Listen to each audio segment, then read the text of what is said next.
Mon ex-petit ami riche est mort et a laissé un jeu de Jeopardy pour déterminer l'héritier de sa fortune. Le bureau de l'avocat était bondé de parents et d'ex-petites amies de Charlie. Je me suis assise au fond, espérant passer inaperçue. Sa mère continuait de me lancer des regards assassins. Elle m'avait toujours blâmée pour la rupture et maintenant, elle me blâmait pour bien pire. Maître Charlie Williams a laissé des instructions spécifiques. L'avocat annonça que son patrimoine de 670 000 $ sera distribué en fonction de votre performance à ce jeu de Jeopardy. Son frère ricana. C'est insensé, et elle ne devrait même pas être là. Il me désigna, pas après ce qu'elle a fait. Madame A. Mears a été spécifiquement invitée. L'avocat continua, installant le tableau de jeu. Les catégories apparurent, les habitudes de Charlie, historique médical, dernier mois, secret personnel, et cette nuit-là. Première question à 100, la routine matinale de Charlie comprenait cette boisson spécifique. Sa sœur appuya sur la sonnette. Shake protéiné. Incorrect. J'appuyais à contre-cœur. Thé vert au miel. Pas de caféine après son diagnostic. Quel diagnostic? La voix de sa mère était perçante. L'avocat continua sans répondre. D'autres questions s'envolèrent. Je les savais toutes. Ses rendez-vous de thérapie du jeudi, l'application de méditation qu'il utilisait, pourquoi il avait réellement vendu sa moto. Chaque bonne réponse enrageait un peu plus sa famille. Elle le harcelait, marmonna le frère de Charlie. C'est comme ça qu'elle sait ça. Nous avancions dans les catégories. L'historique médical révéla sa médication pour l'anxiété. Les derniers mois montrèrent à quel point il était devenu isolé. Les secrets personnels exposèrent des choses que sa famille n'avait jamais sues. À chaque réponse, leur suspicion grandissait. Double Jeopardy en historique médical. Quel médicament prenait Charlie? J'appuyais sur la sonnette. Certienne 100 mg par jour. Sa mère explosa. Si vous étiez au courant de sa médication, alors vous saviez ce qui arriverait si elle était mélangée avec quelque chose. Vous saviez et vous l'avez permis. Veuillez retenir vos commentaires jusqu'à la fin, dit l'avocat fermement. Le jeu continua, mais l'atmosphère était électrique d'accusation. Chaque bonne réponse que je donnais ressemblait à un autre clou dans mon cercueil. Sa famille chuchotait, complotant. Lorsque nous arrivâmes à cette nuit-là pour 500, la salle devint silencieuse. Quelle boisson Charlie a-t-il consommé dans l'appartement d'Amanda? J'appuyais sur la sonnette. Tisane de camomille au miel. Vous lui avez donné du thé en sachant qu'il devait conduire, cria sa sœur, sachant que cela le rendrait somnolent avec sa médication. L'avocat leva la main pour le silence. Nous n'avons pas terminé. Catégorie de finale Jeopardy, la vérité. Tout le monde saisit son stylo. Je pouvais sentir 20 paires d'yeux me brûler. Sa mère était déjà au téléphone avec quelqu'un. Probablement. Veuillez placer vos paris, indiqua l'avocat. J'ai parié le tout. Qu'est-ce que ça importait de toute façon? Ils avaient déjà décidé que j'étais coupable. Les recherches légistes que j'avais faites pour aider Charlie à trouver des médicaments plus sûrs. Les SMS le suppliant de venir cette nuit-là. Tout semblait préméditation. Question de finale Jeopardy. Qu'est-ce que Charlie a pris après avoir quitté l'appartement d'Amanda? Sa famille gribouilla diverses réponses. Alcool, plus de thé, somnifères. Il devinait tout ce qu'il pensait que je lui avais donné, ce qu'il croyait que j'avais fait pour provoquer l'accident. J'écrivis ma réponse, sachant que cela me condamnerait de toute façon. Le buzzer retentit. Voyons les réponses. Son frère. Alcool. Incorrect. Sa sœur. Somnifère. Incorrect. Sa mère. Ce avec quoi Amanda l'a empoisonné. L'avocat secoua la tête. Amanda, votre réponse. Je retournai mon tableau. Diphénhydramine. Dose massive. La salle explosa. Elle avoue. Elle savait. Appelez le 911. Son frère composait déjà. Attendez. Une voix du fond interrompit. Le docteur Hayat, le thérapeute de Charlie, se leva. Laissez-la finir. Benadryl, continuai-je doucement. Fatal mélangé aux certiennes, qu'il a pris après avoir quitté mon appartement. Après la tisane inoffensive, après avoir appelé le docteur Hayat pour discuter de son plan. La police arriva juste au moment où le docteur Hayat s'avança. Charlie m'a appelé cette nuit-là. Une conversation de 20 minutes sur le fait de s'assurer que certaines personnes soient protégées. Il a été très précis sur le timing. Protégé de quoi? Exigea la mère de Charlie. De la culpabilité, dit simplement le docteur Hayat. Il savait que le thé fournirait une fausse piste, ferait qu'Amanda paraisse suspecte, tout en étant complètement inoffensive. « Êtes-vous en train de dire qu'il… » Sa sœur ne put finir. « Le jeu n'est pas terminé », annonça l'avocat. Question finale valant l'intégralité du patrimoine. Qu'a laissé Charlie dans son coffre-fort? Ce n'était pas sur le tableau, c'était nouveau. Tous semblèrent confus, sauf le docteur Hayat, qui sortit une clé. « Amanda, vous avez une chance. Qu'y a-t-il dans le coffre ?» Mes mains tremblèrent. Je pensais à cette dernière nuit. Charlie insistant sur la tisane qu'il détestait, ajoutant du miel lui-même. Le drôle d'au revoir, la façon dont il m'avait serré dans ses bras comme s'il m'enregistrait. « Son journal », murmurai-je. « Correct. » L'avocat sortit un carnet usé. « Dois-je lire la page marquée? Requested Reads est maintenant sur Spotify. Consultez le lien dans la description ou les commentaires. » Rachel Williams leva la main et la salle devint silencieuse. Sauf la mère de Charlie, qui continuait de crier que j'étais une meurtrière. La voix de Rachel coupa tout, ferme et professionnelle, annonçant que le journal était dans un coffre-fort scellé à la First National Bank et que son contenu déterminerait la distribution finale du patrimoine. Elle expliqua que Charlie avait laissé des instructions spécifiques sur quand et comment le journal devait être accédé. Sa mère cria que tout cela était faux, que j'avais tout manipulé, que son fils n'aurait jamais planifié cela. Le frère de Charlie s'élança soudain sur la table vers moi. Deux cousins l'attrapèrent par les bras et le tirèrent en arrière tandis qu'il hurlait que j'avais assassiné Charlie et que tout le monde dans cette pièce le savait. Rachel se leva et dit qu'elle appellerait la sécurité si les gens ne pouvaient pas se contrôler. Le frère luttait toujours contre les cousins, le visage rouge et les veines saillantes dans son cou. Rachel décrocha le téléphone de son bureau et dit que la police attendait déjà dehors pour parler à plusieurs personnes, dont moi, et que tout le monde devait coopérer ou faire face à des accusations d'obstruction. La salle devint finalement silencieuse. Sa mère pleurait maintenant, le bras de sa sœur autour de ses épaules. Rachel rassembla ses papiers et dit que les officiers mèneraient des entretiens dans les salles de conférence au bout du couloir. Elle me regarda directement et me dit de l'accompagner. La détective Élise Napier se présenta dans une petite salle de conférence aux murs gris et à la table sentant le nettoyant au citron. Son ton était neutre, presque ennuyé, comme si elle faisait cela tous les jours. Elle portait un pantalon foncé et une chemise bleue boutonnée avec son insigne accroché à sa ceinture. Elle expliqua que c'était une conversation informelle, que je n'étais pas arrêtée, mais que les circonstances de la mort de Charlie nécessitaient une enquête, étant donné ce qui avait émergé pendant la lecture du testament. Elle sortit un bloc-notes et un stylo et s'assit en face de moi. Rachel Williams se tenait près de la porte, les bras croisés. La détective Napier me demanda de commencer par le début et de lui raconter cette nuit-là. J'ai pris une inspiration et lui ai dit exactement ce qui s'était passé. Charlie est venu vers 20h. Nous avons parlé un moment de rien d'important. Il a dit qu'il voulait quelque chose de relaxant, alors j'ai fait de la tisane de camomille au miel parce que c'était ce que j'avais. Il est parti vers 22h ans, avait l'air fatigué, mais allait bien. Il a dit qu'il avait besoin de rentrer chez lui et de dormir un peu. La détective Napier écrivit tout sans lever les yeux. Elle me demanda si j'étais au courant de sa médication, et j'admis que je savais pour le Certien parce qu'il me l'avait dit des mois auparavant, lorsque nous étions encore ensemble. Il a dit que cela aidait avec son anxiété, mais le faisait parfois se sentir plat. La détective Napier leva les yeux de son bloc-notes et demanda pourquoi je connaissais autant de détails personnels sur la vie de Charlie si nous avions rompu. J'expliquais que nous étions restés en contact, que je tenais toujours à lui, même si la relation n'avait pas fonctionné. Je dis que connaître l'horaire de thérapie de quelqu'un ou l'application qu'il utilise pour méditer ne signifiait pas que je voulais lui faire du mal. Elle écrivit quelque chose que je ne pouvais pas voir. Je demandais si j'avais besoin d'un avocat, et elle dit que c'était mon droit, mais que je n'étais accusée de rien pour le moment. Elle ferma son bloc-notes et dit que quelqu'un me recontacterait, probablement dans les prochains jours. Elle se leva et dit à Rachel de me montrer la sortie par l'arrière pour éviter la famille. Rachel m'accompagna dans un couloir différent, passant devant des bureaux aux portes fermées et par une porte latérale qui menait au parking. Je suis restée assise dans ma voiture dans le parking pendant 20 minutes, tremblant si fort que je ne pouvais pas tourner la clé. Mes mains ne cessaient de glisser du volant. Les lumières fluorescentes bourdonnaient au plafond et rendaient tout verdâtre et maladif.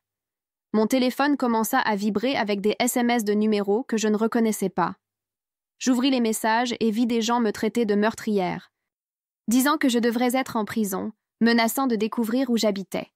Quelqu'un de la lecture du testament avait dû le publier en ligne, car des étrangers m'envoyaient maintenant des messages. Un SMS disait que je méritais tout ce qui m'attendait. Un autre disait qu'ils espéraient que j'obtienne ce que j'avais donné à Charlie. J'éteignis mon téléphone et essayai de respirer, mais ma poitrine était serrée et petite. J'avais besoin de sortir de ce parking, loin de ce bâtiment, quelque part en sécurité. Je rallumai mon téléphone et appelai Allison du travail, la seule personne en qui je pouvais avoir confiance à ce moment-là. Elle répondit au deuxième bip et je commençai à pleurer avant de pouvoir dire quoi que ce soit. Elle me demanda où j'étais et je réussis à lui parler de la lecture du testament, de la police et des SMS. Elle dit de venir chez elle immédiatement. Elle me donna son adresse sur Maple Street. Elle dit qu'elle commanderait de la nourriture et que je pouvais rester aussi longtemps que nécessaire. Elle ne demanda pas si je l'avais fait. Elle n'hésita pas et ne sembla pas inquiète de s'impliquer. Finalement, j'insérai la clé dans le contact et conduisis jusqu'à son appartement, vérifiant mes rétroviseurs tout le long du trajet pour m'assurer que personne ne me suivait. Dans l'appartement d'Allison, je m'effondrai enfin et pleurai pour la première fois depuis la mort de Charlie. Elle s'assit à côté de moi sur son canapé et n'essaya pas d'arranger quoi que ce soit ou de me dire que tout irait bien. Elle me laissa juste pleurer et me passa des mouchoirs quand j'en eus besoin. Je lui racontai tout sur le jeu de Jeopardy et comment je savais toutes les réponses, sur sa famille qui me blâmait, sur le journal, la détective et les SMS. Elle écouta sans interrompre, et quand j'eus fini, elle dit que nous devions me trouver un avocat. Je dis que je ne savais pas si je pouvais me le permettre, et elle dit que cela n'avait pas d'importance, que j'avais besoin de protection, que je sois accusée ou non. Elle me força à manger un peu de pizza même si je n'avais pas faim, et prépara la chambre d'amis avec des draps propres. Je m'allongeai en fixant le plafond, écoutant la voix de Charlie demandant du thé, voyant son visage quand il est parti cette nuit-là, me demandant à quoi il pensait et pourquoi il m'avait fait ça. Le lendemain matin, Allison m'aida à chercher en ligne des avocats traitant à la fois la défense pénale et les affaires civiles. Nous en trouvâmes 3 avec de bonnes critiques et des bureaux au centre-ville. J'appelai chacun et expliquai brièvement ce qui se passait. Le premier avocat dit qu'il était occupé pour le mois à venir. Le deuxième voulait une avance de $5 000. Le troisième, Desmond Fraser, dit qu'il pouvait me rencontrer cet après-midi-là à 14h et que la consultation initiale était gratuite. Allison me conduisit à son bureau parce que j'étais encore trop tremblante pour me faire confiance au volant. Je rencontrai Desmond Fraser dans son bureau au centre-ville, au 8e étage d'un immeuble avec des sols en marbre et des gardes de sécurité. Son bureau était petit, mais organisé avec des livres de droit alignés sur un mur et une fenêtre donnant sur la rue. Il avait environ 50 ans, avec des cheveux gris aux tempes et des lunettes à monture métallique. Quelque chose dans sa manière calme et posée me fit me sentir moins comme si j'étais sur le point de m'effondrer. Il me serra la main et me dit de m'asseoir et de prendre mon temps pour tout lui raconter. Je repris toute l'histoire, depuis ma relation avec Charlie jusqu'à la rupture, jusqu'à cette dernière nuit, jusqu'à la lecture du testament. Il prit des notes sur un bloc-notes jaune et ne m'interrompit jamais. Quand j'eus fini, il posa son stylo et m'expliqua que le thé était presque certainement inoffensif, mais que je devais arrêter de parler à quiconque de cette affaire sans lui présent. Il dit que la police, la famille, tout journaliste qui pourrait appeler, personne n'obtiendrait plus d'informations de moi. Il me demanda mes finances, et je lui dis que j'avais peut-être $3 000 d'économie. Il dit qu'il travaillerait avec moi sur le paiement, et qu'à ce moment, la priorité était de s'assurer que je ne dise pas accidentellement quelque chose qui pourrait être utilisé contre moi plus tard. Cette nuit-là, Desmond m'appela chez moi pour passer en revue ce qui allait se passer ensuite. Il dit que l'enquête se concentrerait sur 3 questions principales, et que je devais être prête pour chacune d'elles. Étais-je au courant de l'interaction médicamenteuse entre le Certillène et la diphénhydramine avant que Charlie ne meure? Avais-je une raison de vouloir lui faire du mal? Lui ai-je donné les pilules ou lui ai-je dit de les prendre? Je dis à Desmond que je ne savais même pas ce qu'était la diphénhydramine jusqu'à ce que l'avocat le dise lors de la lecture du testament, que je pensais que c'était un médicament sur ordonnance dont je n'avais jamais entendu parler. Il dit que nous devions écrire tout ce que je savais et ce que je ne savais pas. Faire une chronologie de chaque conversation avec Charlie dans ces dernières semaines. Documenter exactement ce qui s'est passé cette nuit-là où il est venu. Le lendemain matin, la détective Napier appela le bureau de Desmond, demandant un entretien formel avec moi. Desmond lui dit que nous avions besoin de 3 jours pour nous préparer, et elle accepta de le fixer pour le jeudi après-midi au poste de police. Je pris congé du travail et passai des heures au bureau de Desmond à tout revoir. Il m'interrogea sur ma relation avec Charlie, comment nous nous étions rencontrés, pourquoi nous avions rompu, quand nous avions recommencé à parler. Il me fit écrire chaque SMS dont je pouvais me souvenir du dernier mois, chaque appel téléphonique, ce dont nous avions parlé lorsque Charlie est venu cette nuit finale. Nous construisîmes un registre détaillé des faits, et Desmond continua de souligner que je devais m'en tenir à ce que je savais réellement, pas deviner les pensées ou sentiments de Charlie. Pendant ce temps, la famille de Charlie commença à publier sur les réseaux sociaux. Ils n'utilisèrent pas mon nom directement, mais il était évident à qui ils faisaient de référence. Sa mère partagea d'anciennes photos de Charlie avec des légendes sur la façon dont son meurtrier était en liberté pendant qu'il souffrait. Son frère publia sur le système de justice qui laissait tomber les familles et comment certaines personnes s'en tiraient avec le meurtre parce qu'elles étaient douées pour mentir. Leurs amis et leurs proches partagèrent les publications et ajoutèrent des commentaires sur ce qui devrait arriver aux personnes qui empoisonnent les autres. Des suggestions de plus en plus violentes de vengeance et de justice de la rue. Je fis l'erreur de lire les commentaires un soir et ne pus dormir après.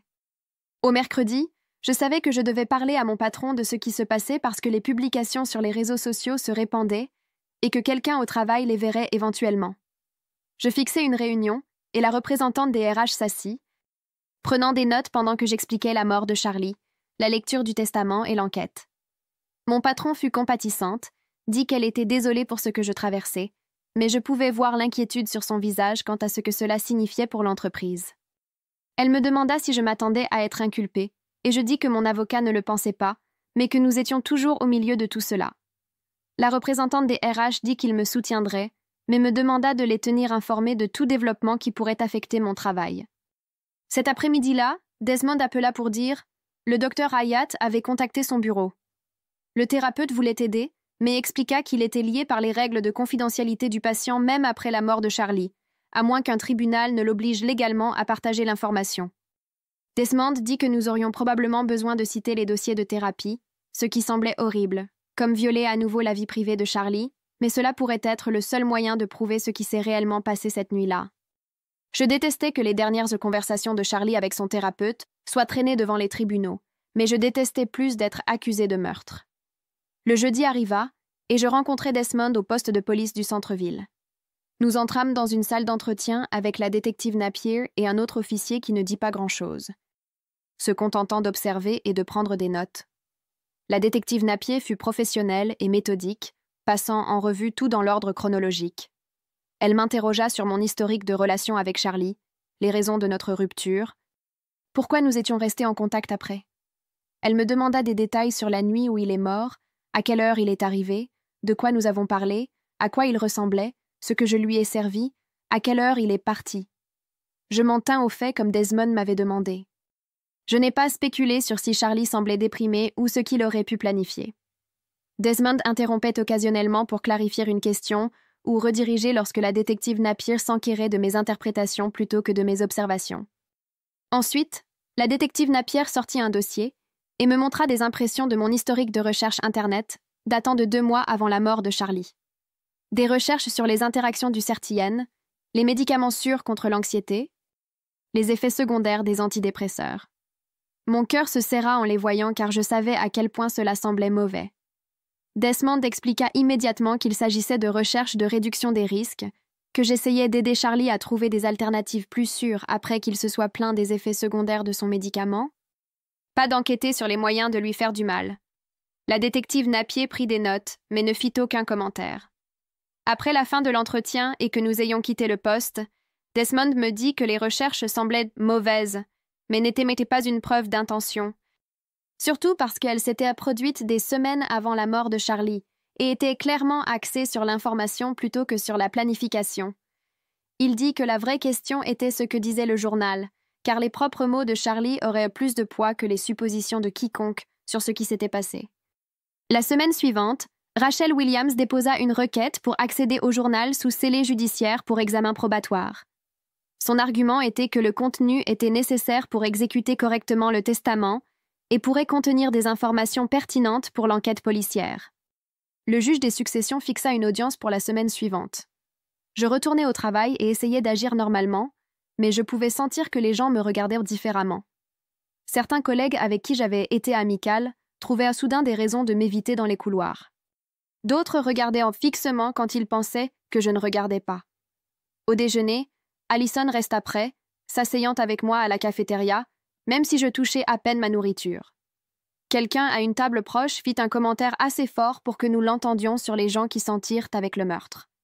Et Allison se retourna immédiatement et leur dit d'attendre les faits réels avant de répandre des rumeurs sur des choses qu'ils ignoraient. La femme parut surprise et marmonna une excuse, mais je pouvais sentir mon visage rougir de honte et de colère. Je retournai à mon bureau et essayai de me concentrer sur le travail, mais mes mains tremblaient toujours à cause du déjeuner. Mon téléphone sonna 15 minutes plus tard et je répondis sans vérifier l'identification de l'appelant. Les cris commencèrent immédiatement. La voix de la mère de Charlie était si forte que je dus éloigner le téléphone de mon oreille. Elle me traita de meurtrière, dit que j'avais tué son fils et qu'elle s'assurerait que je paie pour cela, qu'elle connaissait des gens qui pouvaient me rendre la vie impossible, et qu'elle ne s'arrêterait pas avant que je sois en prison. Où était ma place? Je raccrochai sans rien dire et restai là à regarder le téléphone pendant 1 minute. Il sonna à nouveau. Même numéro. Je ne répondis pas. Il sonna 4 fois de plus avant de finalement s'arrêter. J'allai directement au RH et signalai l'appel. La représentante prit des notes et demanda si je voulais déposer une plainte formelle. Je dis oui, et elle me dit qu'il changerait mon poste immédiatement et que je devais documenter tout contact supplémentaire de la famille de Charlie. Elle fut professionnelle et compréhensive, mais je pouvais dire qu'elle était préoccupée par la situation affectant l'entreprise. Je retournai à mon bureau avec un nouveau numéro de poste et essayai de travailler, mais je ne pus arrêter de trembler pendant plus d'1 heure. Chaque fois que mon téléphone sonnait, je sursautais.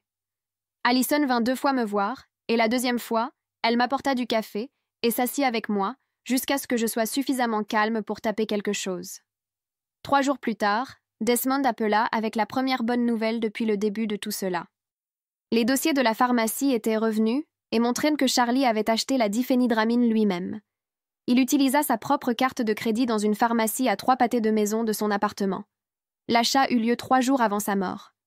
Desmond dit que c'était énorme car cela prouvait que Charlie avait obtenu le médicament par lui-même, que je ne le lui avais pas donné ni ne savais qu'il l'avait. Le dossier montrait qu'il avait acheté une grande bouteille de la substance, beaucoup plus que ce dont quelqu'un aurait besoin pour des allergies ou des problèmes de sommeil. Desmond dit que nous devions donner cette information à la détective Napier immédiatement, car cela changeait tout dans l'enquête. J'eus l'impression de pouvoir respirer pour la première fois depuis des semaines.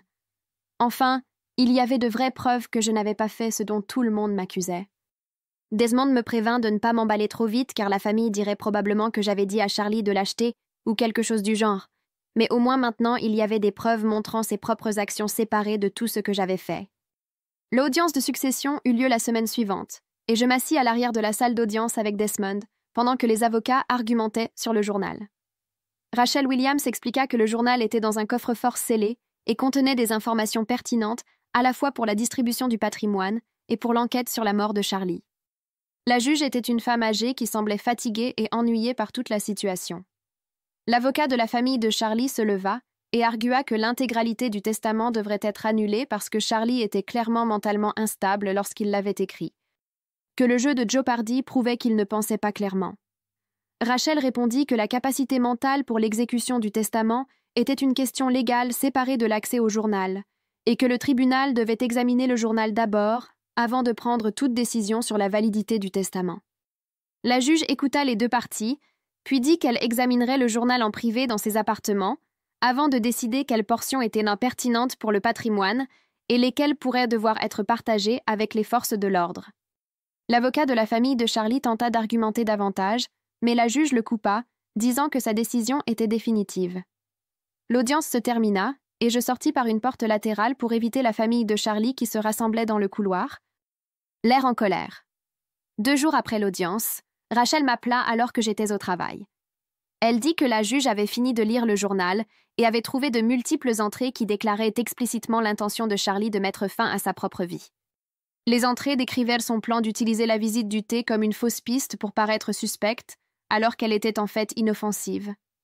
Rachel dit que la juge préparait un résumé pour toutes les parties et avait déjà contacté la détective Napier pour lui faire savoir que le journal contenait des informations m'exonérant. Je demandai si je pouvais lire le journal réel, et Rachel dit que cela dépendrait de la juge, mais que le résumé inclurait les portions pertinentes. Elle me prévint que la famille allait se battre durement contre cela, qu'ils affirmeraient que Charlie avait écrit les entrées sous contrainte, ou qu'elles étaient fausses d'une manière ou d'une autre. Je la remerciais et raccrochais, soulagée, mais aussi étrange. Une partie de moi voulait lire ce que Charlie avait écrit, mais une autre partie de moi avait peur de voir ces mots réels planifiant tout. La détective Napier appela Desmond le lendemain, demandant une autre réunion. Son ton était complètement différent cette fois.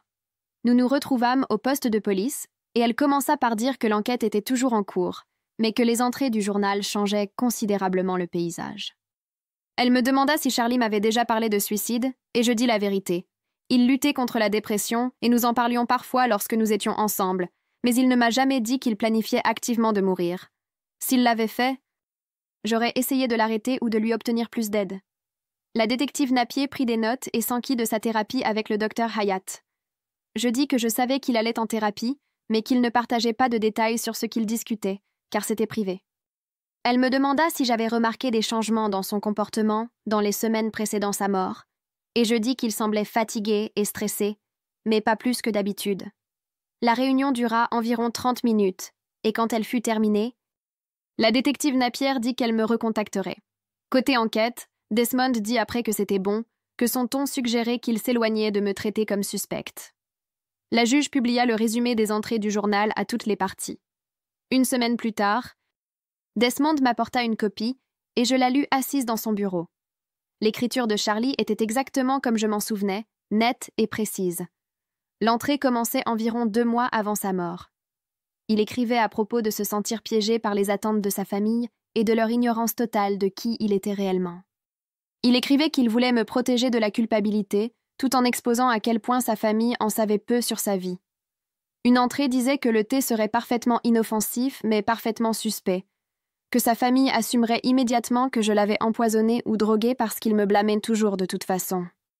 Une autre entrée décrivait l'appel au docteur Hayat, après avoir quitté mon appartement pour créer une chronologie claire, montrant qu'il était vivant et fonctionnel après notre visite.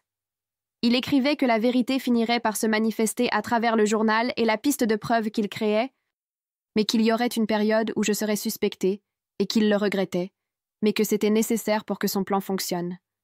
Lire ces mots me rendit malade. Il savait exactement ce qui m'arriverait et l'a fait de toute façon. Je suis restée assise dans le bureau de Desmond, lisant le résumé 3 fois et me sentant plus en colère avec chaque lecture. Charlie m'a utilisée.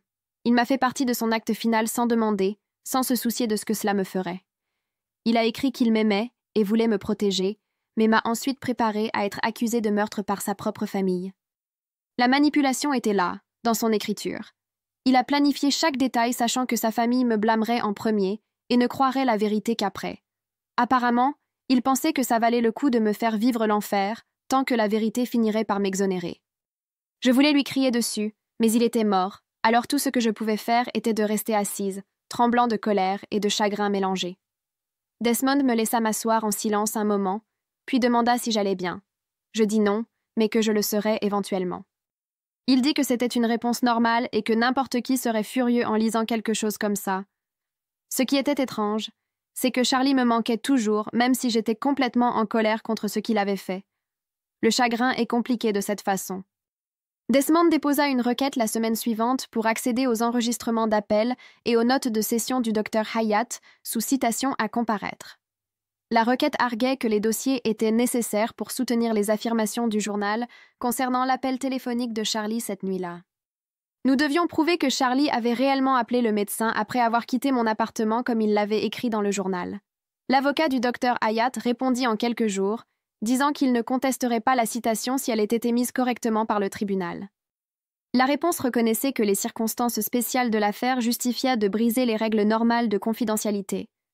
Desmond dit que c'était une bonne chose, car cela signifiait que le docteur Hayat comprenait la situation et n'allait pas rendre les choses plus difficiles en se battant pour tout garder scellé. Le tribunal approuva la citation et donna au docteur Hayat 2 semaines pour produire les dossiers pertinents.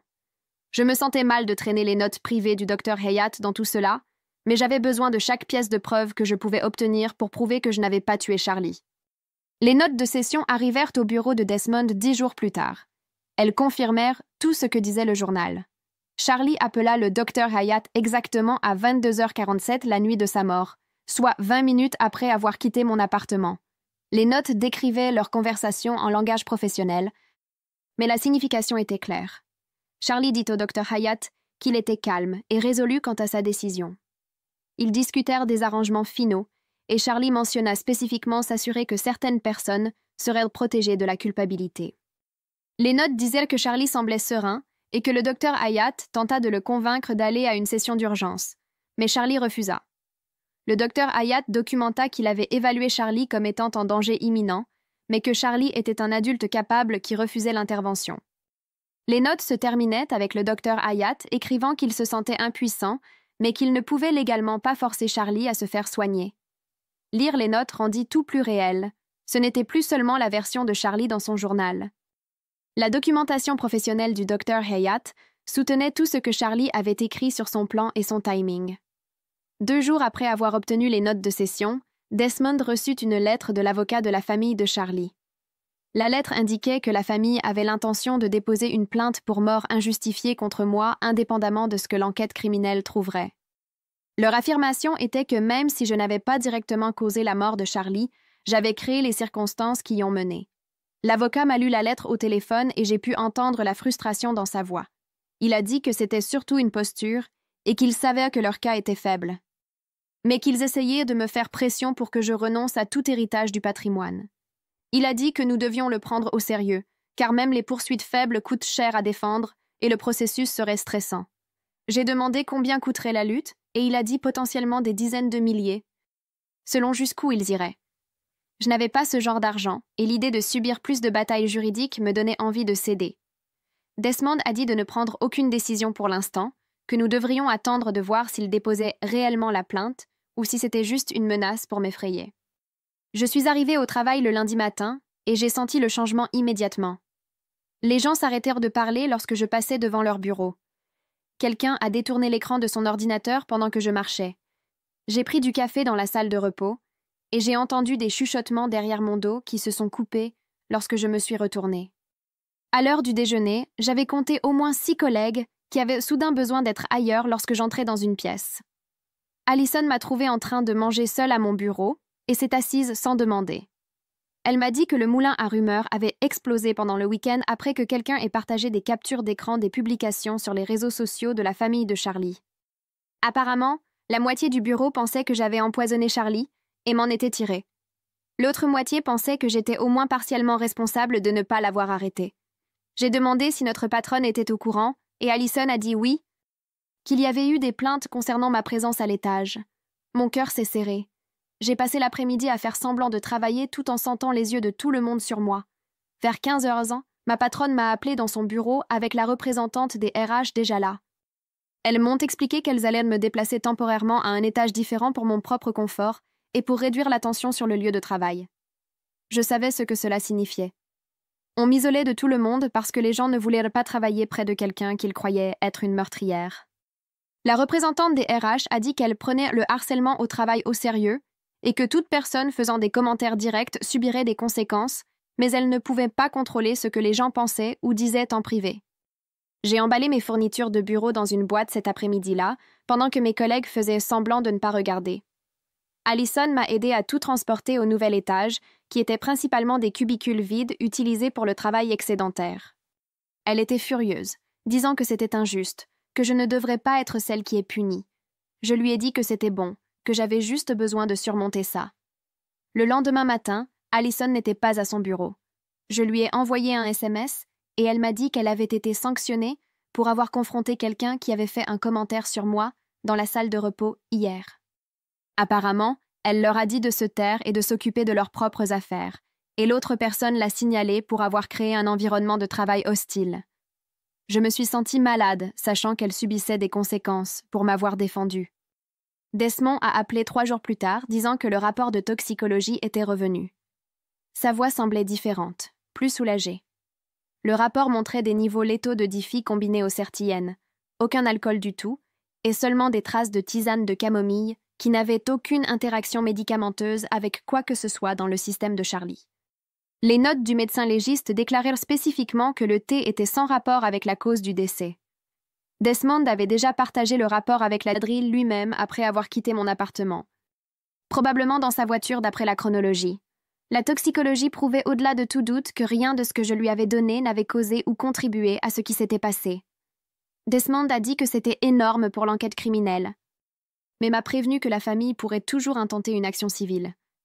J'ai demandé ce que cela signifiait, et il a dit que nous devions nous rencontrer en personne pour en discuter. Je me suis assise en face de Desmond dans son bureau 2 jours plus tard, pendant qu'il m'expliquait les poursuites pour mort injustifiée.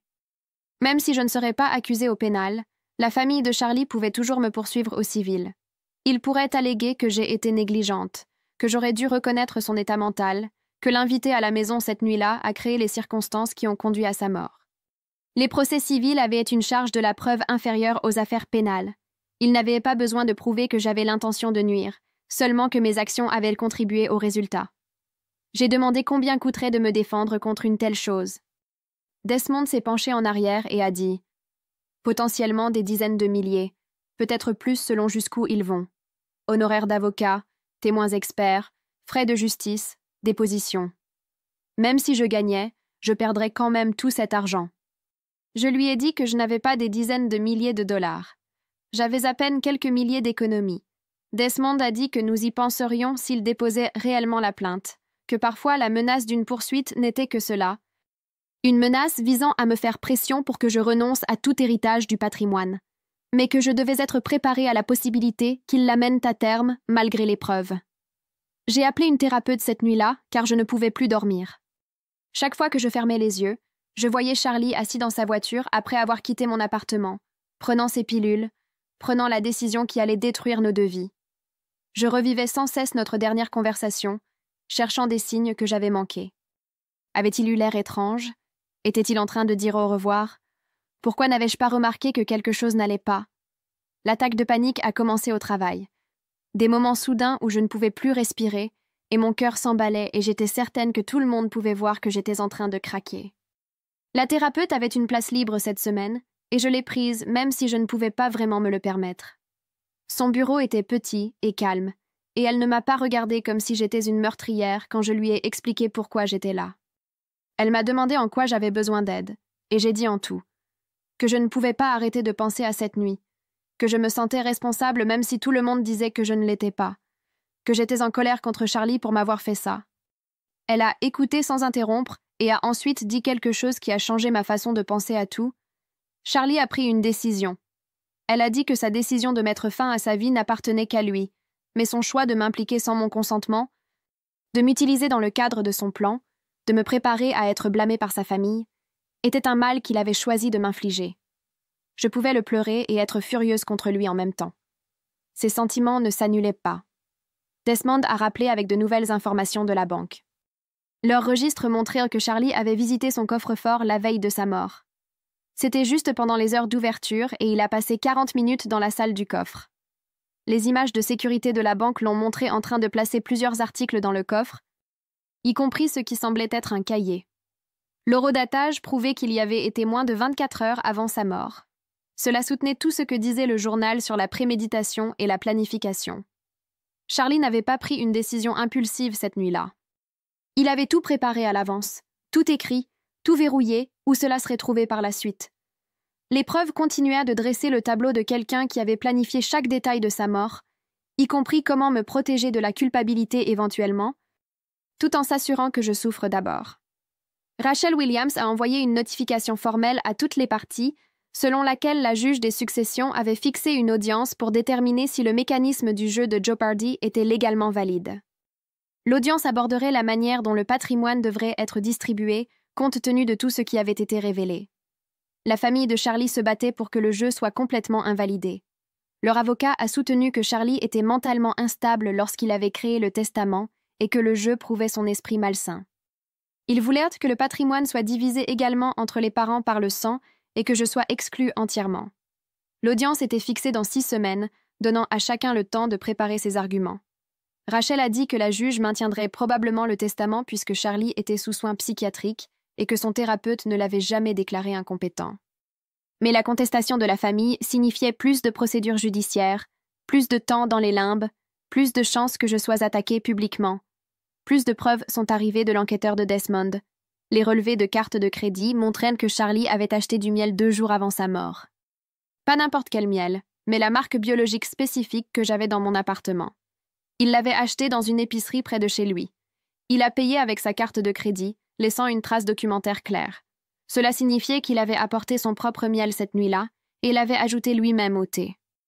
Il avait contrôlé exactement ce qui allait dans cette tasse, la mettant en scène pour qu'elle ait l'air que je l'avais préparée alors qu'en réalité, il avait apporté ses propres provisions. Le détail m'a rendu physiquement malade.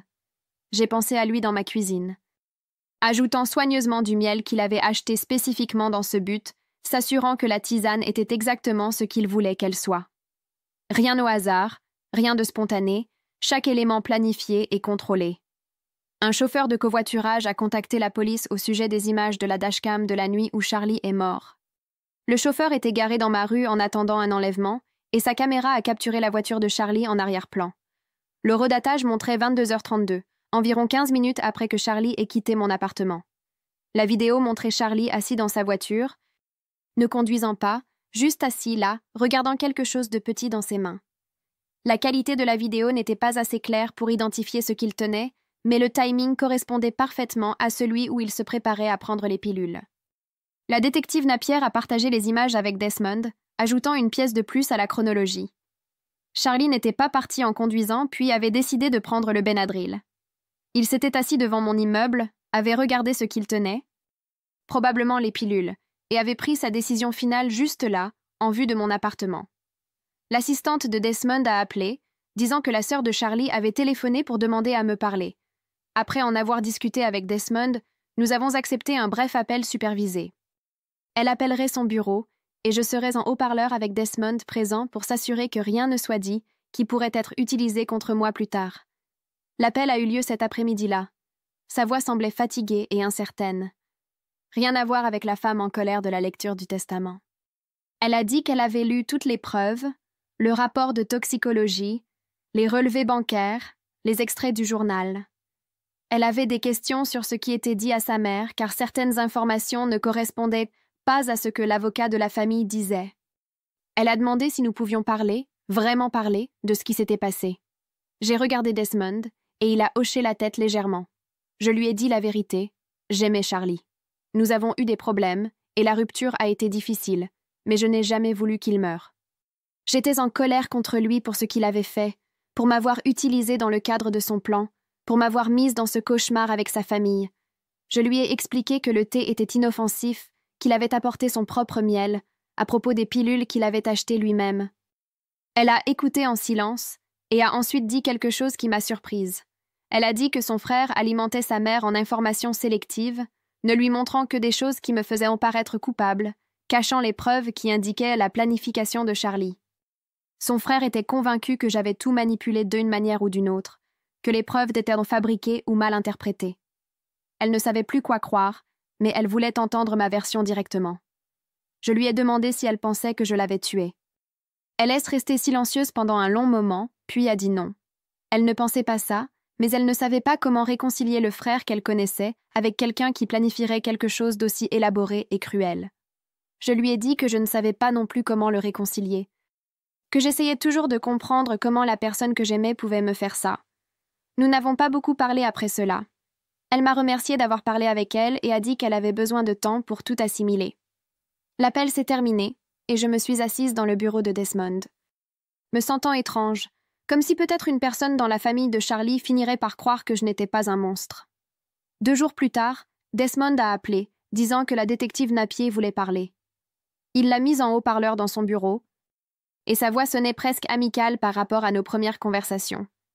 Elle a expliqué que le procureur avait examiné tout, des entrées du journal au registre de la pharmacie et aux images de la dashcam.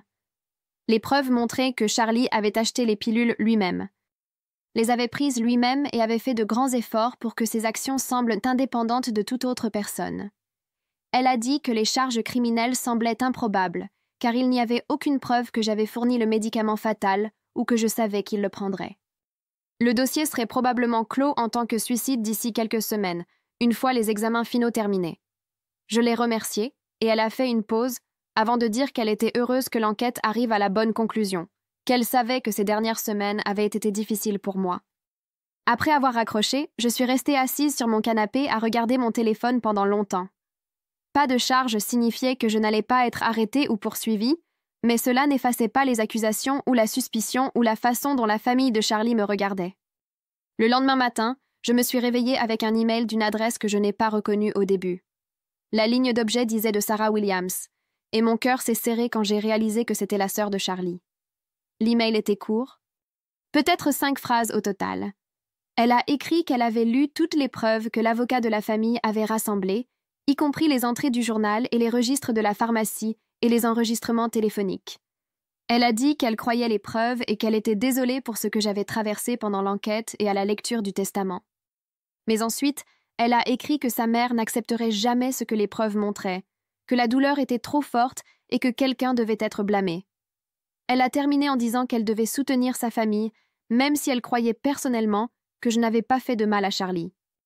J'ai lu l'email 3 fois en essayant de déchiffrer ce que je ressentais à ce sujet. Une partie de moi était reconnaissante qu'elle reconnaisse la vérité, mais une autre partie était en colère qu'elle ne tienne pas tête à sa mère ou à son frère. J'ai écrit une réponse, la remerciant de m'avoir contactée, puis je l'ai supprimée. J'ai écrit une autre version disant que je comprenais la loyauté familiale, puis je l'ai supprimée également. Finalement, j'ai simplement fermé l'email sans répondre car il n'y avait rien de significatif à dire qui changerait la situation. Une semaine plus tard, Desmond a appelé, disant que Rachel avait déposé le plan final de distribution du patrimoine auprès du tribunal des successions.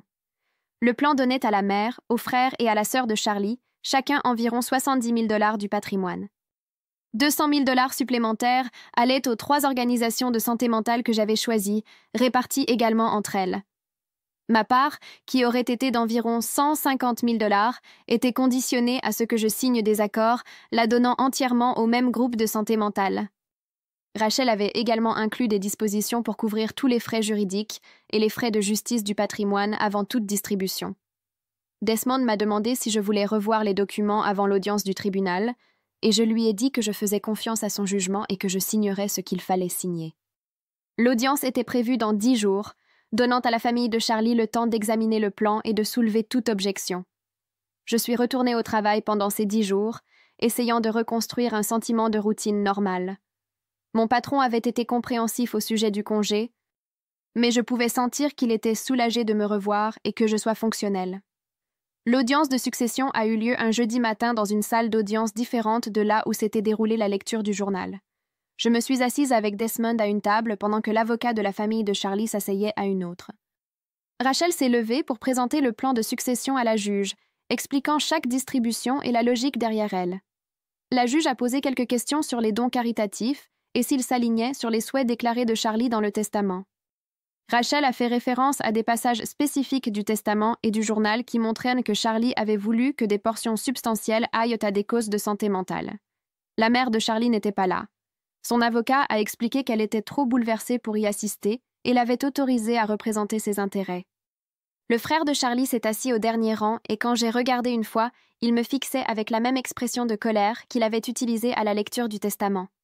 Sa sœur s'est assise à côté de lui, mais n'a pas du tout levé les yeux vers moi. La juge a examiné les documents pendant ce qui a semblé être une éternité, tournant les pages et prenant des notes. Finalement, elle a annoncé que le plan de succession était raisonnable, s'alignait sur les dispositions du testament et rendait compte de manière appropriée de toutes les parties prenantes. Elle a approuvé la distribution et établi un calendrier pour que les transferts aient lieu au cours des 60 prochains jours. Rachel superviserait tout en tant qu'exécutrice, s'assurant que tous les paiements et dons étaient effectués correctement. L'audience s'est terminée et je suis sortie par une porte latérale pour éviter toute possibilité de rencontrer le frère de Charlie dans le couloir.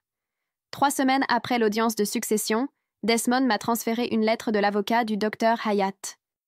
Le Conseil d'État des licences avait conclu son enquête d'éthique sur sa gestion du cas de Charlie. Ils ont émis un avertissement formel sur les exigences de documentation et les procédures de consultation dans les cas à haut risque, mais ont décidé de ne pas suspendre ou restreindre sa licence. La lettre comprenait une courte note que le Dr Hayat avait demandé à son avocat de me transmettre. Il m'a remercié pour la déclaration que j'avais fournie au Conseil d'éthique et a dit qu'il regrettait toute la situation, à la fois la mort de Charlie et les conséquences qui avaient touché tant de personnes. J'ai rangé la lettre et j'ai essayé de ne pas trop penser au nombre de vies que l'acte final de Charlie avait endommagées. Mon congé a officiellement pris fin un lundi matin à la fin du printemps. Retourner au bureau était étrange, comme revenir dans un endroit que j'avais quitté il y a des années plutôt que des semaines.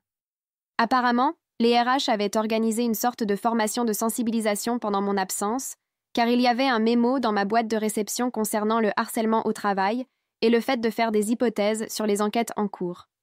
La plupart de mes collègues étaient mal à l'aise autour de moi, mais pas activement hostiles. Ils posèrent des questions prudentes sur comment j'allais, puis changeaient rapidement de sujet lorsque je donnais des réponses vagues. Allison m'a trouvée à mon bureau avec un café et un sourire sincère. Elle m'a mise au courant de tout ce que j'avais manqué, à la fois les projets de travail et les ragots de bureau. Plus tard, elle m'a dit qu'elle avait fermement lutté contre les rumeurs et les spéculations pendant mon absence, interrompant les conversations lorsque les gens commençaient à faire des accusations ou des hypothèses. Elle a dit que plusieurs personnes s'étaient excusées auprès d'elle d'avoir cru le pire, et que ma réputation s'était principalement rénovée une fois que la déclaration du procureur était sortie. Notre amitié s'est sentie plus forte après cela, bâtie sur le fait qu'elle m'ait soutenue quand les choses allaient très mal. Le Fonds de santé mentale a été lancé 6 semaines après que la distribution du patrimoine ait eu lieu. Les 3 organisations que j'avais choisies s'étaient coordonnées pour créer un fonds commun au nom de Charlie, axé spécifiquement sur l'éducation à la sécurité des médicaments et la prévention du suicide pour les personnes aux prises avec la dépression et l'anxiété. Ils m'ont envoyé une invitation à l'événement de lancement et m'ont demandé si je voulais participer de manière publique, peut-être parler de Charlie, ou aider à la collecte de fonds. J'ai refusé la partie de parler parce que je ne voulais pas être le visage de cette histoire ou devoir expliquer notre relation et sa mort à des inconnus. Mais j'ai accepté d'assister aux réunions de planification et d'aider à façonner ce sur quoi le fonds se concentrerait.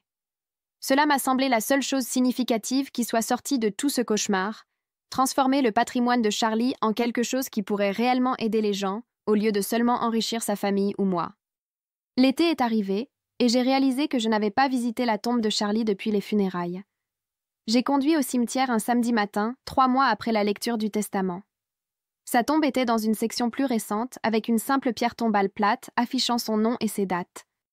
Quelqu'un, probablement sa mère, avait laissé des fleurs qui commençaient à se faner sous la chaleur. Je suis restée là un moment, essayant de déchiffrer quoi dire. Toutes les déclarations profondes que j'avais imaginées en chemin semblaient une fausse lorsque j'essayais de les former en mots réels. J'étais toujours en colère contre lui pour la manipulation, pour m'avoir utilisé comme un accessoire dans sa performance finale, pour ne pas s'être soucié de ce que sa mort et son plan me feraient. J'étais aussi triste qu'il ait souffert autant et n'ait pas trouvé d'autre issue. J'étais en train de traiter le traumatisme d'être accusé de meurtre par des personnes qui pleuraient, également la même personne que j'avais aimée. Rien de tout cela n'était simple, propre ou résolu. J'ai laissé un petit bouquet de fleurs à côté des fleurs fanées et je suis retournée à ma voiture, me sentant légèrement plus légère, comme si j'avais reconnu quelque chose d'important, même si je ne pouvais pas articuler ce que c'était. La thérapie m'a aidée à comprendre que je pouvais pleurer Charlie et être furieuse contre lui en même temps. Que ces sentiments ne s'annulèrent pas ou ne signifiaient pas que je gérais mal les choses. Ma thérapeute m'a guidée à travers l'établissement de limites sur ce que je porterais émotionnellement et ce dont je refusais d'accepter la responsabilité. Je ne pouvais pas contrôler que Charlie ait choisi de mourir. Je ne pouvais pas contrôler qu'il ait manipulé les circonstances pour soulever des soupçons à mon sujet. Je ne pouvais pas contrôler le chagrin de sa famille ou leur besoin de blâmer quelqu'un. Mais je pouvais contrôler la quantité d'énergie que je dépensais à essayer de convaincre les gens de mon innocence, à quel point je permettais à leurs opinions d'affecter ma vie quotidienne et si je laissais l'acte final de Charlie définir mon avenir. 3 mois se sont écoulés avant que j'aie à nouveau des nouvelles de la sœur de Charlie. Elle m'a envoyé un SMS me demandant si nous pouvions nous rencontrer pour un café. Sans pression, juste pour parler. J'ai regardé le message pendant une journée entière avant de répondre, car je n'étais pas sûre de ce qu'elle voulait ou si c'était une sorte de piège.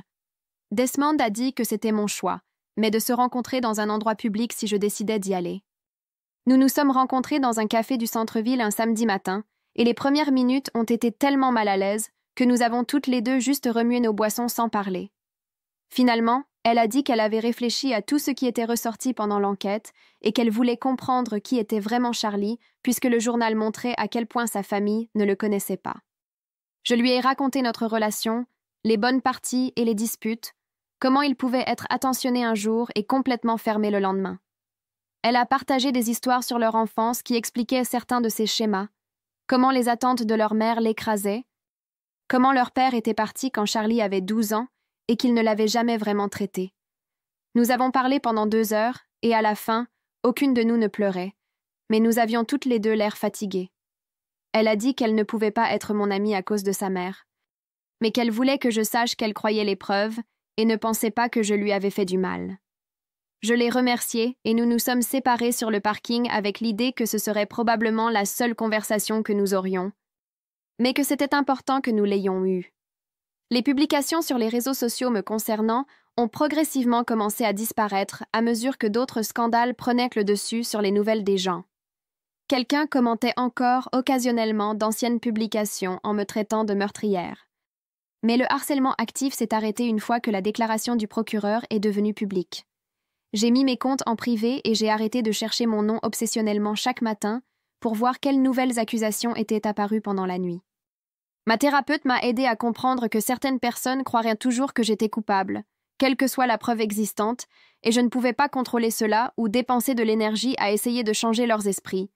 Je me suis concentrée à la place sur les personnes dans ma vie réelle, celles qui me connaissaient et me soutenaient. Allison est restée férocement loyale, faisant taire tous les ragots de travail qu'elle entendait et précisant que répandre des rumeurs à mon sujet nuirait aux amitiés. Ma routine est lentement revenue à quelque chose qui ressemblait à la normale, même si j'avais encore des jours difficiles où le poids de tout se faisait écrasant. Ma patronne m'a appelée dans son bureau 6 semaines après mon retour de congé et a dit qu'il commençait un nouveau projet qui avait besoin de quelqu'un axé sur les détails qui pouvaient gérer une analyse de données complexe. Le projet n'avait rien à voir avec des problèmes juridiques ou des enquêtes, juste du pur travail technique qui nécessitait une concentration intense pendant des mois. J'ai sauté sur l'occasion parce que cela me donnait quelque chose de concret, sur quoi travailler qui remplissait mon cerveau de problèmes que je pouvais réellement résoudre. Le travail était suffisamment exigeant pour que je rentre chez moi épuisée, mais satisfaite. Ayant passé 8 heures à penser aux bases de données et aux algorithmes au lieu de la mort et des accusations, mes évaluations de performance ce trimestre étaient les plus solides que j'ai eues depuis des années, et ma patronne a mentionné lors de notre réunion qu'elle me considérait pour un poste de niveau supérieur qui s'ouvrirait l'année prochaine. La possibilité d'avancement m'a semblé la preuve que ma carrière n'avait pas été détruite de façon permanente par l'enquête, que je pouvais reconstruire ma réputation professionnelle grâce à un bon travail. Je me suis lancée dans le projet avec une intensité qui n'était probablement pas tout à fait saine, mais c'était mieux que de rester assise à la maison à revivre la lecture du testament dans ma tête. Le Fonds de santé mentale a tenu son premier événement public 9 mois après la fin de la distribution du patrimoine. Ils m'ont envoyé une invitation et m'ont demandé si je voulais parler, mais j'ai refusé parce que je ne voulais pas être le visage de l'histoire de Charlie ou avoir à expliquer notre relation à des inconnus. Cependant, j'y ai assisté, assise au dernier rang du centre communautaire, pendant que les orateurs parlaient de prévention du suicide, de sécurité des médicaments et de ressources de soutien pour les personnes aux prises avec la dépression et l'anxiété. Les présentations étaient informatives et respectueuses, se concentrant sur l'aide pratique plutôt que sur des histoires dramatiques. J'ai remarqué le docteur Hayat assis à l'arrière du côté opposé de la salle, lui aussi restant discret. Nos yeux se sont croisés brièvement à travers l'espace, et nous avons échangé un petit hochement de tête de reconnaissance, sans parler ni nous approcher. Nous savions tous les deux pourquoi nous étions là et ce que nous avions traversé, mais aucun de nous n'avait besoin d'en discuter publiquement ou de faire en sorte que cela tourne autour de nous. L'événement a attiré environ 50 personnes et a recueilli plusieurs milliers de dollars en dons. Après, je me suis éclipsée par la porte latérale sans parler aux organisateurs, car j'avais fait ce que j'étais venue faire, c'est-à-dire témoigner que quelque chose de positif était sorti de toute la douleur. Un matin, environ 1 an après la mort de Charlie, je me suis réveillée et je me suis préparée pour le travail, et j'étais à mi-chemin de mon trajet avant de réaliser que je n'avais pas pensé à l'enquête ou aux accusations du tout. Cela semble être une petite chose. Mais c'était énorme car pendant des mois, ces pensées avaient été la première chose dans mon esprit chaque jour. Je me réveillais déjà anxieuse, revivant déjà des conversations avec la détective Napier ou me souvenant de la mère de Charlie criant après moi dans le bureau de l'avocat. Mais ce matin-là, mon cerveau était simplement passé à des pensées normales sur les délais de travail et ce qu'il fallait manger pour le déjeuner. Le traumatisme n'avait pas disparu, et j'avais encore des jours difficiles. Mais ce n'était plus le bruit de fond constant de chaque moment d'éveil. J'en ai parlé à ma thérapeute et elle a dit que c'était un signe de guérison, que le traitement du traumatisme ne signifiait pas oublier, mais intégrer l'expérience afin qu'elle ne domine pas tout le reste. J'ai commencé à remarquer plus de moments comme celui-là dans les semaines qui ont suivi. Des soirées entières, où j'étais complètement présente dans ce que je faisais, au lieu d'être à moitié distraite par les souvenirs d'être accusée. J'ai rencontré quelqu'un de nouveau lors d'une fête d'amis environ 14 mois après que tout se soit passé. Nous avons commencé à parler de choses normales comme le travail et les loisirs, et il y avait une aisance dans la conversation que je n'avais pas ressentie avec quelqu'un depuis longtemps.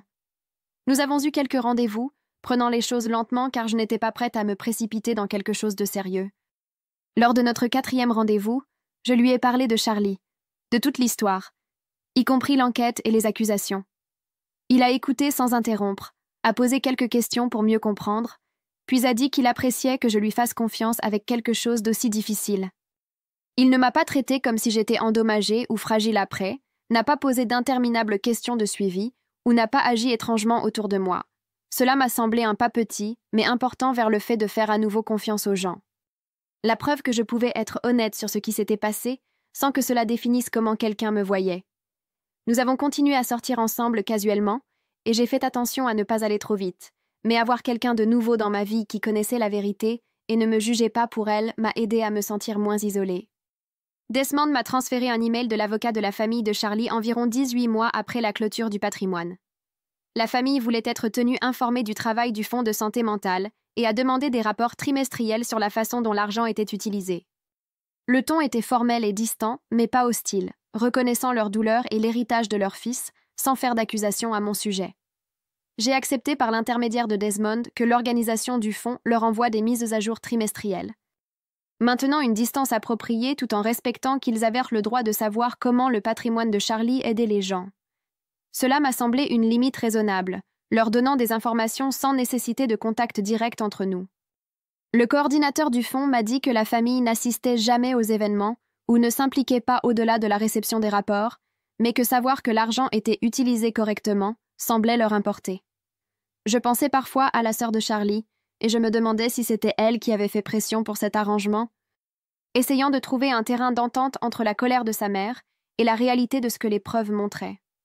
2 ans après la mort de Charlie, j'ai délibérément conduit dans la rue où son accident s'était produit. J'avais évité cette zone entièrement, prenant des itinéraires plus longs pour aller à des endroits justes pour ne pas voir l'intersection. Mais un samedi, j'ai décidé de me tester et de voir si je pouvais le gérer. Mon rythme cardiaque a augmenté à mesure que j'approchais de la rue, et j'ai saisi le volant plus fort, mais j'ai continué à conduire à une vitesse normale sans m'arrêter ni faire demi-tour. Je n'ai pas eu de crise de panique complète. Je n'ai pas eu besoin de m'arrêter et d'appeler quelqu'un. J'ai juste passé, j'ai reconnu l'oppression dans ma poitrine et j'ai continué. C'était la preuve que j'étais en train de guérir, même si les cicatrices seraient toujours là. Je n'ai pas pris l'habitude de conduire près de cet endroit, mais savoir que je pouvais le faire sans m'effondrer était important. Au moment où 2 années complètes s'étaient écoulées depuis cette nuit au bureau de l'avocat, j'allais vraiment bien. Pas parfaitement guérie, pas sans sentiment compliqué à propos de tout ce qui s'était passé, mais fonctionnel et avançant dans ma vie réelle. J'avais appris que certaines histoires n'ont pas de fin nette, où tout est résolu et où tout le monde se comprend. Être blanchi de tout acte répréhensible n'a pas effacé l'expérience d'être accusé, n'a pas annulé les mois de gens pensant que j'étais une meurtrière, n'a pas arrangé la relation avec la famille de Charlie. J'ai porté la vérité de ce qui s'était passé sans permettre que cela définisse tout ce que j'étais ou contrôle chaque décision que je prenais. Le Fonds de santé mentale a aidé des dizaines de personnes chaque année avec l'éducation à la sécurité des médicaments et les ressources de prévention du suicide. Allison et moi étions plus proches que nous ne l'avions été avant tout cela, parce qu'elle avait prouvé sa valeur quand les choses étaient terribles. Et ce genre de loyauté approfondit les amitiés. J'avais un travail dans lequel j'étais bonne avec de réelles perspectives d'avancement. La personne avec qui je sortais était devenue plus sérieuse, et nous parlions d'emménager ensemble, de construire quelque chose de nouveau qui n'avait rien à voir avec mon traumatisme passé. Je pensais encore à Charlie parfois, généralement tard le soir quand je ne pouvais pas dormir, ou à l'anniversaire de sa mort. La colère s'était adoucie en quelque chose qui ressemblait davantage à une triste acceptation qu'il avait pris des décisions que je ne pouvais pas contrôler et que j'avais survécu aux conséquences de ces décisions. Il avait manipulé la situation pour exposer l'ignorance de sa famille et me protéger éventuellement. Mais il ne s'était pas soucié ou n'avait peut-être pas pleinement compris ce que ces mois de suspicion me feraient. Je ne saurais jamais s'il y avait pensé jusque-là, ou s'il avait simplement supposé que la vérité sortirait rapidement et facilement. Ce que je savais, c'est que j'avais construit une vie qui se sentait stable et authentiquement mienne, que j'avais appris à établir des limites et à refuser de courir après le pardon de personnes qui ne le donneraient jamais. Et que la guérison ne consistait pas à oublier, mais à intégrer des expériences difficiles dans une histoire plus grande qui comprenait la joie, le but et la connexion. Donc, voilà votre image complète de la façon dont cela s'est déroulé légalement et émotionnellement. Si cela vous a aidé à mieux comprendre le processus, n'hésitez pas à aimer la vidéo. Abonnez-vous pour des examens plus approfondis de scénarios de la vie réelle compliqués. Sérieusement, commentez quelle situation vous voulez que j'analyse.